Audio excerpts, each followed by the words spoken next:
Hi guys, my name is Milap Gupta and you are watching me on my YouTube channel English with Milap. दोस्तों, आज की इस video में हम इंग्लिश को बिल्कुल शुरुआत से यानी कि बिल्कुल बेसिक से सीखेंगे। सबसे पहले यहाँ पर देख सकते हैं आप स्क्रीन पे मैंने लिखा है कि आओ इंग्लिश सीखें, बिल्कुल जीरो से शुरुआत करेंगे आज हम। ये हमारा डे 1 है, पहला दिन है। मैं आपको बताना चाहता हूँ कि इंग्लिश की शुरुआत बिल्कुल यहीं से अगर आप करते हैं तो यहाँ से आपका बेस बनता है और कभी भी इंग्लिश को सीखने में आपको प्रॉब्लम नहीं हो सकती। तो ये इंग्लिश का एक फर्स्ट स्टेप है जो आज मैं आप लोगों को सिखाऊंगा। तो वीडियो को पूरा एंड तक जरूर देखिएगा, मेरी ये तमन्ना है। और अगर आप हमारे चैनल पे बार बार आते रहते हैं और चैनल को अभी तक सब्सक्राइब नहीं किया है तो प्लीज चैनल को अभी सब्सक्राइब कर लीजिए, क्योंकि इस वीडियो की सीरीज को मैं बार बार लगातार आप लोगों के लिए लाता रहूंगा। और जो इन वीडियोस को कॉन्टिन्यूसली सीरियल वाइज देखेगा, मैं गारंटी दे सकता हूं कि उसको इंग्लिश को सीखने में बिल्कुल भी दिक्कत नहीं होगी। तो चलिए वीडियो को शुरू करते हैं। तो जैसा कि आप स्क्रीन पे देख सकते हैं, यहां पर लिखा हुआ है सेंटेंस। देखिए दोस्तों, सेंटेंस कोई भी हो, इस दुनिया का कोई भी सेंटेंस हो, वो दो ही तरह का होता है। या तो वो होगा एक्शन का सेंटेंस और या फिर वो होगा नो एक्शन का सेंटेंस। अब ये एक्शन और नो एक्शन का सेंटेंस क्या होता है, ये आपको जानना बहुत जरूरी है। सबसे पहले यहां पर देखिए, एक्शन का सेंटेंस वो होता है जो क्रिया का वाक्य हो, यानी कि एक ऐसा वाक्य जिसमें क्रिया हो। क्रिया मतलब काम का होना, जैसे चलना, उठना, भागना, दौड़ना, खेलना, खाना, पीना, ये सब क्रिया होती है। वर्ब, जिसे हम इंग्लिश में बोलते हैं वर्ब। जैसे सेंटेंस देखिए, तुम बाजार जाते हो, इसमें जाने का काम कौन कर रहा है? तुम कर रहे हो। तो एक काम कर रहा है, सब्जेक्ट के द्वारा किसी काम को करने की बात हो रही है। ऐसे ही रवि आम खाता है, रवि के द्वारा आम के साथ क्या किया जाता है? खाने का काम किया जाता है। चलना, उठना, पढ़ना, देखना, सोना, भागना, ये सभी क्या हैं? ये सभी हैं वर्ब्स, जिनको हम हिंदी में बोलते हैं क्रियाएं। तो किसी सेंटेंस के अंदर अगर कोई क्रिया आपको मिलती है तो आप समझ सकते हैं कि वो सेंटेंस एक्शन का सेंटेंस है। बट हमारा जो बेस है, इंग्लिश को बिल्कुल जीरो से शुरुआत जब हम करते हैं तो हमें ऐसे सेंटेंसेस को नहीं सीखना चाहिए जो एक्शन होते हैं। हमें इंग्लिश को सीखने के लिए स्टार्टिंग यहां से नहीं, यहां से करनी चाहिए। और बहुत सारे स्टूडेंट्स मैंने देखे हैं जो शुरुआत यहां से करते हैं। आप बाजार से किताबें लाते हैं और टेंसेस को सीखना शुरू कर देते हैं। बेस यहां से नहीं, बेस तो यहां से बनेगा। और यही है मेरा आज का आधार टॉपिक बेसिक, जो कि आज मैं आपको सिखाने वाला हूं। नो एक्शन सेंटेंसेस पे जरा गौर करिए। ये ऐसे सेंटेंसेस होते हैं जिसमें क्रिया नहीं होती, यानी कि बिना क्रिया का वाक्य, वो होता है नो एक्शन सेंटेंस। इसमें वर्ब नहीं होती, इंग्लिश में बोलते हैं विदाउट वर्ब सेंटेंसेस। ठीक है, जैसे सेंटेंस देखिए, तुम बाजार में हो। अब यहां पर तुम्हारे द्वारा बाजार में किसी काम के होने की बात हो रही है? नहीं हो रही। सिर्फ एक बात कही है कि तुम बाजार में हो, एक स्थिति बता दी कि बाजार में होने की स्थिति है। किसकी? तुम की।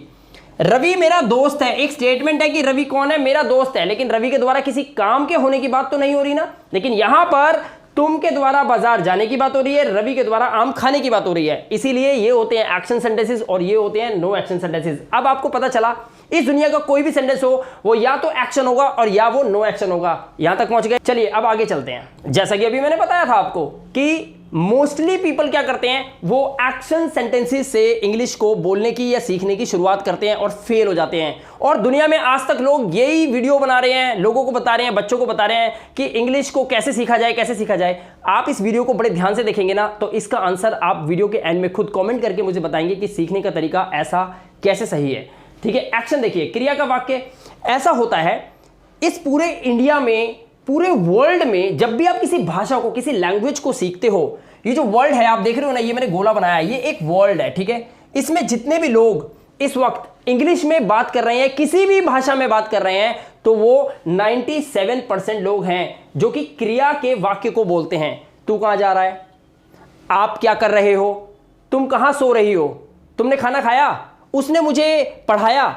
आप बच्चों को कहीं ले जा रहे हो? यानी कि चलना, पीना, खाना, उठना, यही बातें हर सेंटेंस में हो रही होती है। और हम जब किताब बाजार से खरीद के लाते हैं तो वहां भी चलना, उठना, भागना, दौड़ना होता है। और इसी वजह से हम इंग्लिश नहीं सीख पाते। 97% लोग सिर्फ क्रिया के वाक्य बोलते हैं। लेकिन एक बात आपको बता दूं, इस दुनिया में 3% ऐसे वाक्य होते हैं जो बिना क्रिया के वाक्य होते हैं, और जिसका जिक्र अक्सर इंग्लिश टीचर्स YouTube पर नहीं कर पाते और बच्चे वंचित रह जाते हैं इस नो एक्शन सेंटेंसेस से। आज हम आपको नो एक्शन सेंटेंसेस के बिल्कुल जड़ से इसको सीखना सिखाएंगे। राइट, तो देखिए, बिना क्रिया का वाक्य कितने परसेंट है? 3%। इस दुनिया में सिर्फ 3% ऐसे लोग हैं जो नो एक्शन में बात कर रहे होंगे अभी। और अगर अभी आप देखें तो 97% पूरी दुनिया जाने, आने, खाने, पीने की बात कर रही होगी। यानी कि हम अगर ये देखें कि जो 3% है, इसको हम पहले अगर सही से सीख लें और अपने बेस को सही कर लें, तो मैं दोस्तों गारंटी के साथ कह सकता हूं कि हम इंग्लिश को बहुत अच्छे से और बिल्कुल जीरो लेवल से और बिल्कुल स्टार्टिंग से सीख सकते हैं।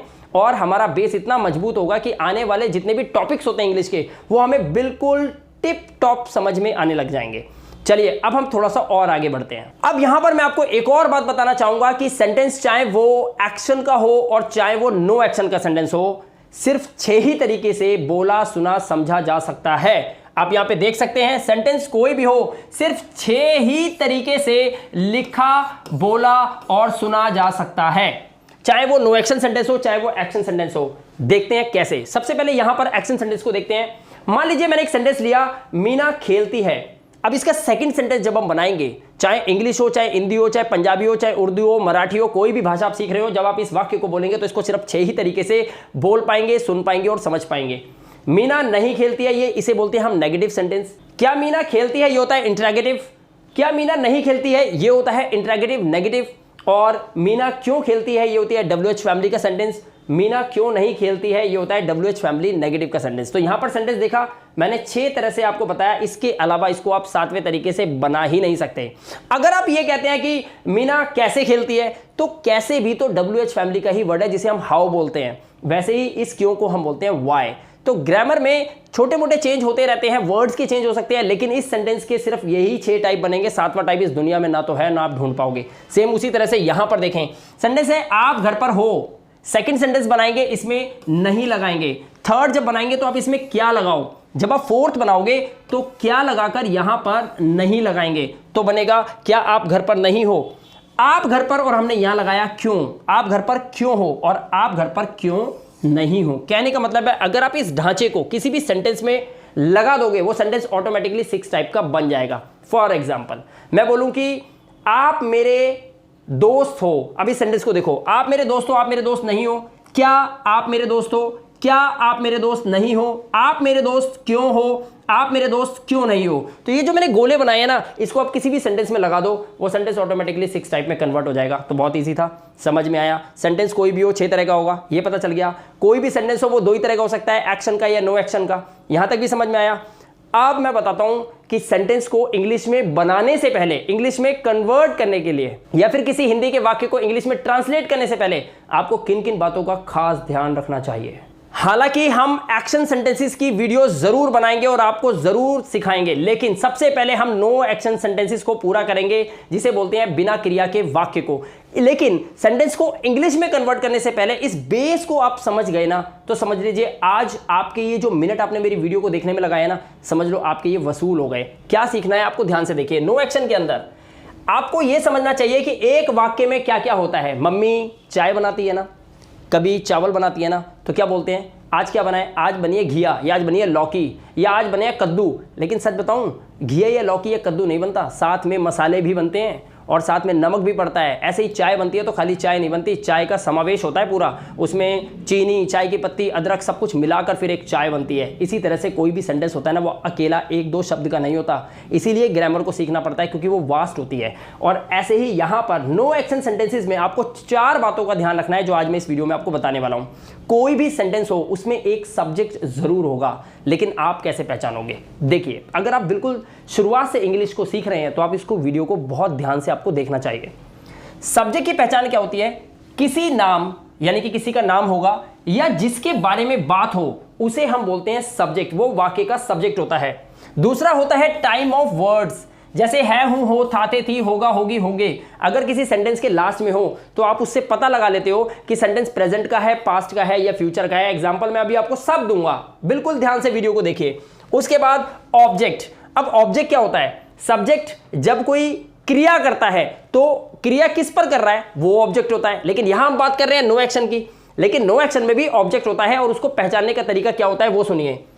कहता है सब्जेक्ट और टाइम ऑफ वर्ड को छोड़कर, अगर किसी वाक्य के अंदर सब्जेक्ट हो और टाइम ऑफ वर्ड हो, दोनों को छोड़ दो, सब्जेक्ट को छोड़ दो और टाइम ऑफ वर्ड को छोड़ दो, बाकी जो कुछ भी बचेगा वो सब क्या होगा, बाकी जो कुछ भी बचता है वो क्या होता है, वो सारा ऑब्जेक्ट होता है। एग्जाम्पल के साथ समझाऊंगा, ये रे सेंटेंसेस अभी एग्जाम्पल के साथ समझाऊंगा। यहां पर हम इसे एग्जाम्पल के तौर पे समझेंगे, ये एग्जाम्पल्स हैं दोनों के दोनों, ठीक है।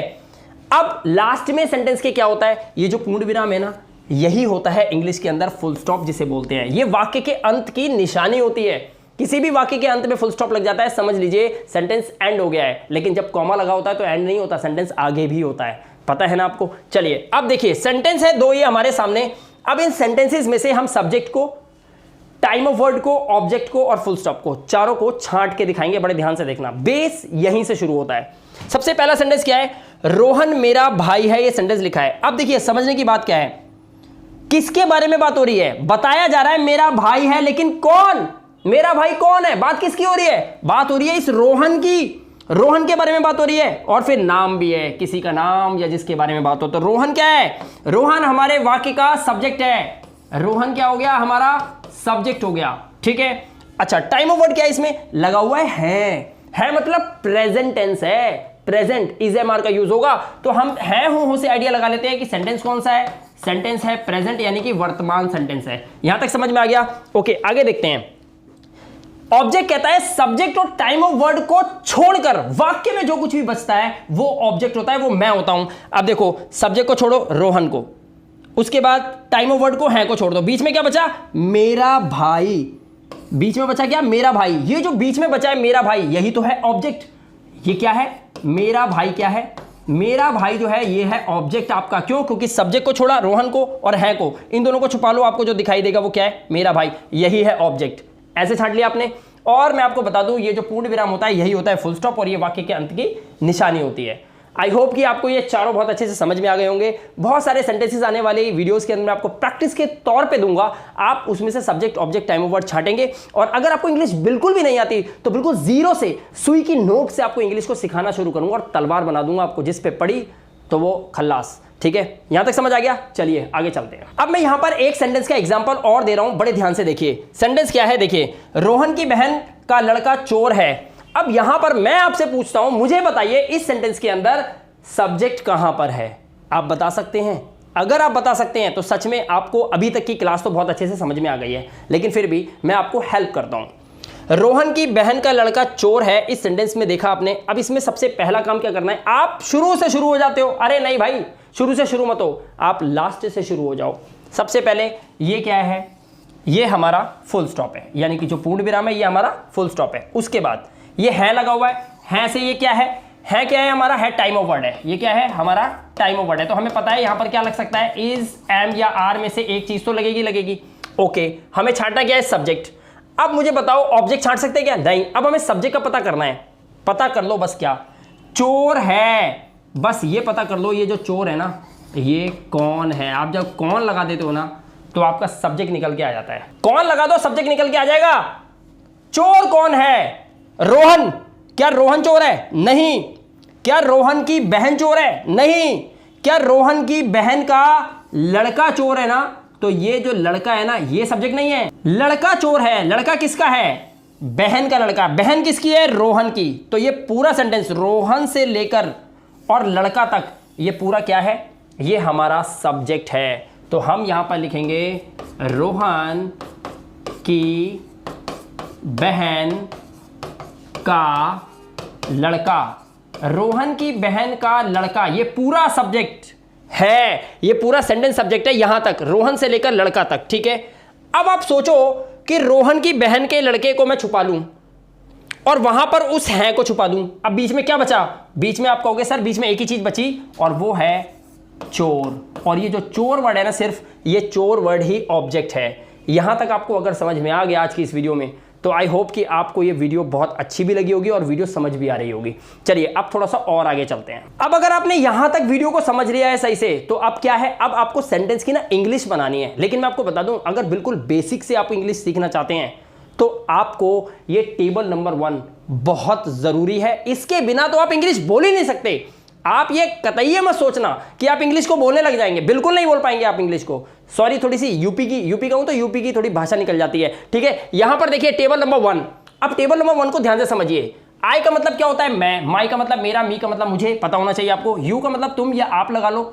योर का मतलब तुम्हारा, या फिर आप बोल सकते हो आपका। यू मतलब तुम्हें। यहां तक समझ आया। उसके बाद देखिए वी का मतलब हम, यहां पर और का मतलब हमारा, अस का मतलब हमें। उसके बाद दे का मतलब वे। अब ये दे को थोड़ा सा समझा देता हूं। दे मतलब वे मतलब बहुत ज्यादा लोग, 2 या 2 से ज्यादा लोग, तो इसीलिए यहां पर मैंने लिखा हुआ है सब, ध्यान रखिए। देयर मतलब उनका, ये भी ज्यादा होते हैं। देम मतलब उन्हें मतलब ज्यादा लोगों को। उसी तरह से ही, शी, इट। अब ये ही किसके लिए लगता है मैं आपको बताऊं, ही लड़के के लिए लगता है। अगर वहाँ एक लड़का खड़ा है, मैं बोलूँ वह एक लड़का है, तो मैं ही का यूज़ करूँगा ही, ठीक है। इंग्लिश आगे सिखा दूंगा, ही इज़ अ बॉय, ये आगे सिखाऊंगा, लेकिन अभी आपको कंफ्यूज नहीं करना चाहता, ठीक है। वैसे ही वहाँ कोई लड़की खड़ी है, मैं बोलूँ वह एक लड़की है, तो वह के लिए मैं यहाँ पर इंग्लिश बोलूँगा तो मैं शी लगाऊंगा। तो शी लगता है किसके लिए, गर्ल के लिए, और ही लगता है बॉय के लिए। और इसी तरह से हिज, हिम और हर का यूज़ करते हैं लड़कियों के लिए। अब इट जो होता है वो क्या है, यह। अगर आप बोलते हो यह एक मार्कर है, या मैं बोलूँ यह एक पेन है, तो मैं बोलूँगा इट इज़ अ पेन या फिर दिस इज़ अ पेन, जो भी है वो मैं आपको आगे सिखाऊंगा, ठीक है। तो इट ये लेकिन कब लगता है, ये लगता है निर्जीव चीज़ों के लिए। किसके लिए लगता है, जो निर्जीव चीज़ें होती हैं, यहाँ पे लिखते हैं निर्जीव के लिए, ये निर्जीव चीज़ों के साथ लगता है इट। इट्स का मतलब होता है इसका, और इट मतलब इसे। ये टेबल आपको समझनी बहुत ज़्यादा ज़रूरी है। इसमें कुछ वर्ड्स ना सिमिलर होते हैं। फॉर एग्जांपल एक ये वाला यू सिमिलर है किससे, ये वाला यू बिल्कुल सिमिलर है इस वाले यू से।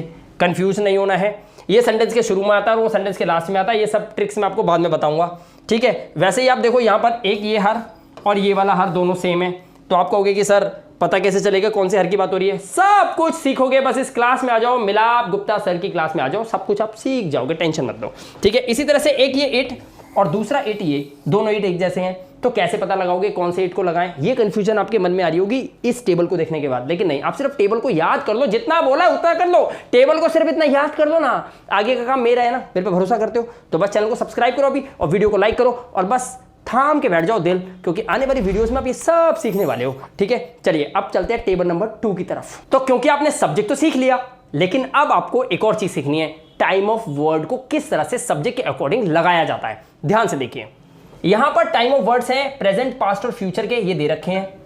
टेबल नंबर 2 की बात कर रहे हैं, ये रहे हमारे सब्जेक्ट्स। अब हमारे सब्जेक्ट कौन से हैं, आई के साथ हम क्या लगाते हैं, प्रेजेंट में एम लगाते हैं या हैव लगा सकते हैं, पास्ट में हम वॉज और हैड को लगाते हैं, फ्यूचर में विल बी या विल हैव को लगा सकते हैं। जैसे जैसे आप हमारी क्लासेस में आते जाएंगे ना, आप एक एक चीज बारीकी से सीखते जाएंगे, समझते जाएंगे, ठीक है। इसी तरह से यू के साथ हम आर का और हैव का यूज करते हैं प्रेजेंट के लिए, पास्ट के लिए हम वर का और हैड का यूज कर सकते हैं, और फ्यूचर के लिए हम विल बी और विल हैव का यूज कर सकते हैं। लेकिन हम बात कर रहे हैं सिर्फ और सिर्फ नो एक्शन की, ये बात आपको समझनी चाहिए, ठीक है।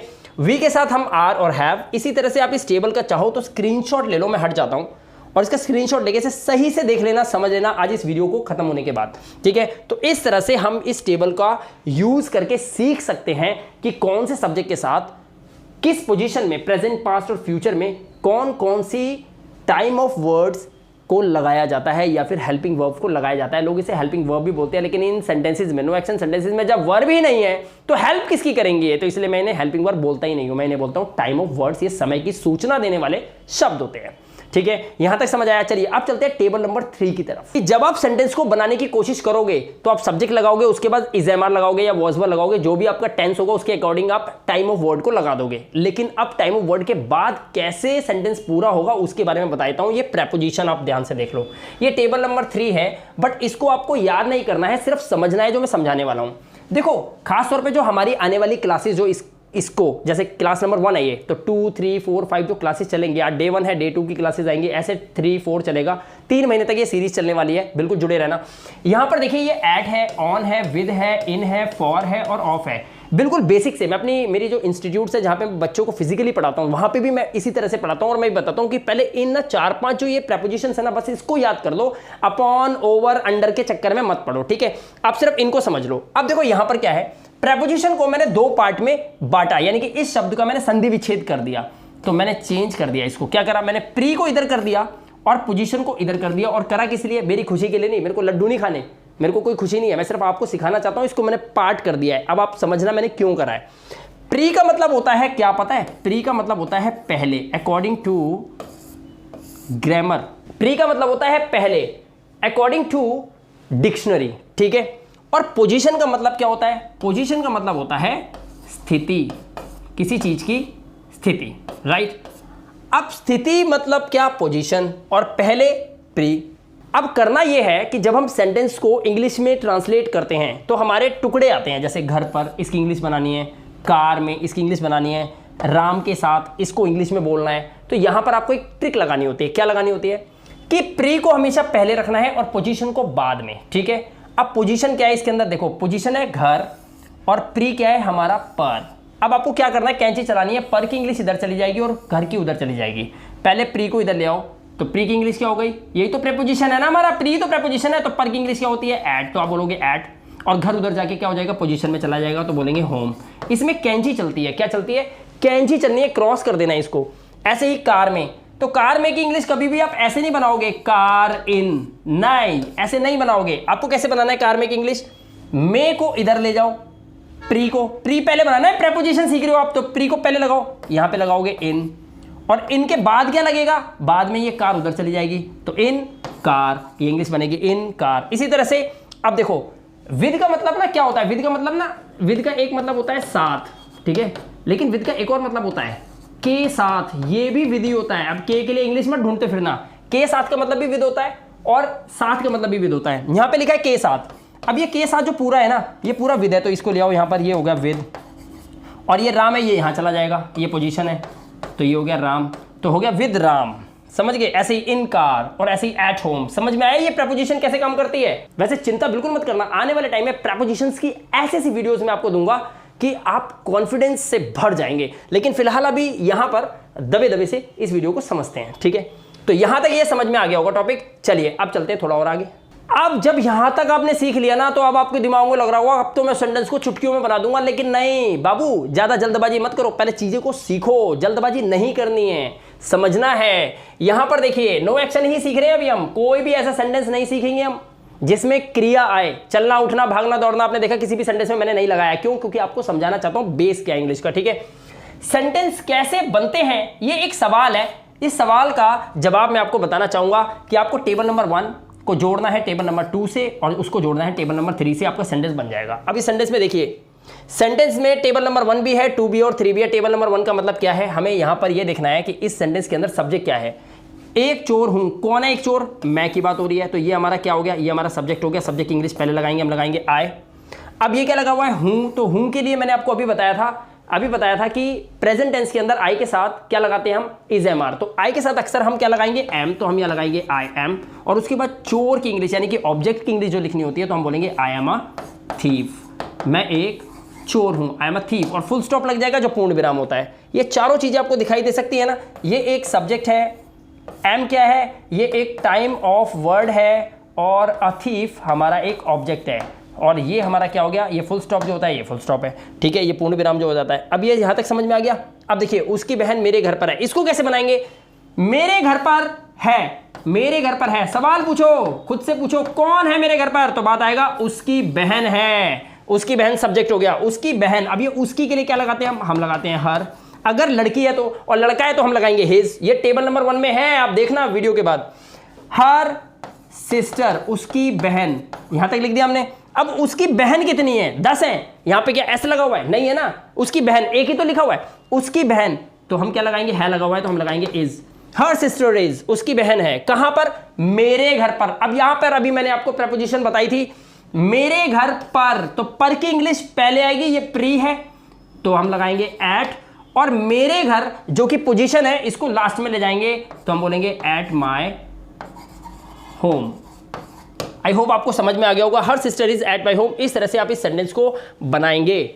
दोस्तों, आपने देखा कि इस वीडियो के अंदर मैंने बिल्कुल बेसिक से, बिल्कुल जीरो लेवल से आपको इंग्लिश को स्टार्टिंग कैसे करते हैं ये सिखाने की कोशिश की है सिर्फ, ठीक है? इस वीडियो की सीरीज चलती रहेंगी, ये सीरीज चलती रहेगी। बस आपको करना क्या है? हमारे चैनल से कनेक्ट हो जाना है।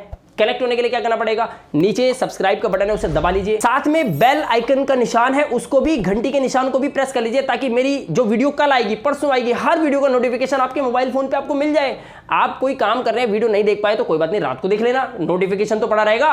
तो इसीलिए घंटी के निशान को जरूर प्रेस करें। वीडियो को लाइक जरूर करें अगर आपको वीडियो जरा सा भी पसंद आया हो तो। आई होप कि इस वीडियो के अंदर मैंने आपको इतना जो बताया है, ये इस एक सिंगल वीडियो के लिए ना काफ़ी है, क्योंकि आपको याद करने में भी थोड़ा सा टाइम लग सकता है अगर आप इस चैनल पे नए हैं तो, या फिर इंग्लिश को पहली बार सीखने की आपने ठान लिया तो। मैं मिलाप गुप्ता बहुत जल्द मिलूंगा इसकी नेक्स्ट सीरीज से। तब तक के लिए अपना ध्यान रखिए, सुरक्षित रहिए। Thank you very much, have a good day.